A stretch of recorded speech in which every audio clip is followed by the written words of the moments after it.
Knives Out 2019 is a film written and directed by Rian Johnson, also known as Some Guy. I had heard good things about the movie going in, so my expectations were a little high, especially considering most movies that come out of Hollywood that I've seen in recent years are just not so good.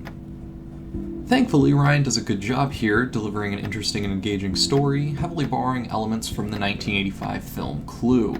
The film opens on the morning after the 85th birthday of a famous author named Harlan Thrombey, who is discovered by a member of his housekeeping staff dead in his bedroom in what is an apparent suicide. A famous private investigator, Benoit Blanc, portrayed by Daniel Craig, helps the police conduct interviews with each family member, recounting their whereabouts on the night of Harlan's death. Each of Harlan's children, his grandchildren, a few in-laws, and his personal nurse are all given just enough time and the right dialogue to establish all of their relationships and history with each other. The Thrombeys are a clearly dysfunctional family and all ride heavily on Harlan's achievements, and none of the characters spend so much time grieving over his loss as they would rather be gossiping and complaining about their relatives or gloating about their own successes to the police. Right from the start, the Thrombeys are already sharing slightly different recollections to the police, and the mystery begins.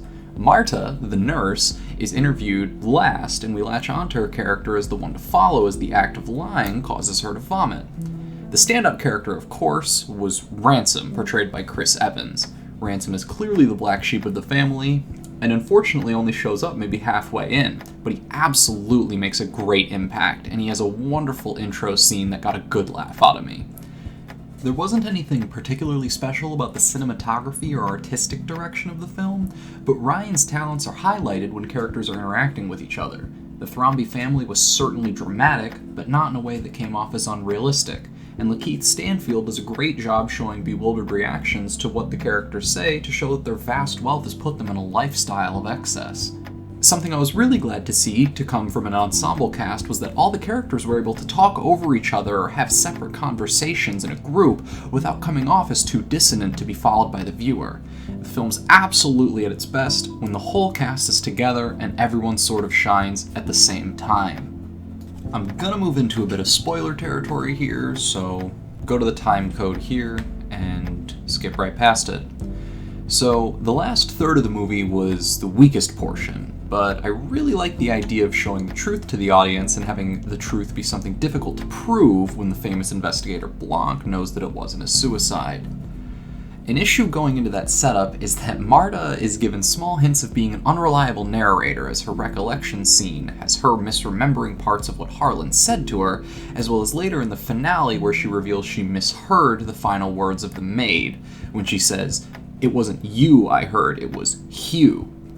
The finale also felt a bit awkward for me, having Blanc dictate the scene as he constructs his version of events, mostly based on connecting the information he has with conjecture, and then having Marta bait Ransom into perjuring himself.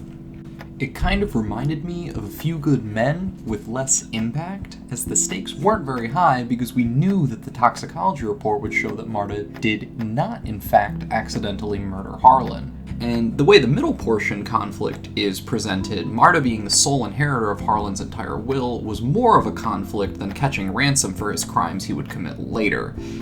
And the reasons for Harlan's children being cut out of his will only ends up being partially resolved. However, my gripes with the film are minor in comparison to how engaging the movie is, and overall there isn't anything in the story that stands out as being particularly contrived or illogical, and it was absolutely entertaining from start to finish. Knives Out gets a 4 out of 5. Good job, Ryan.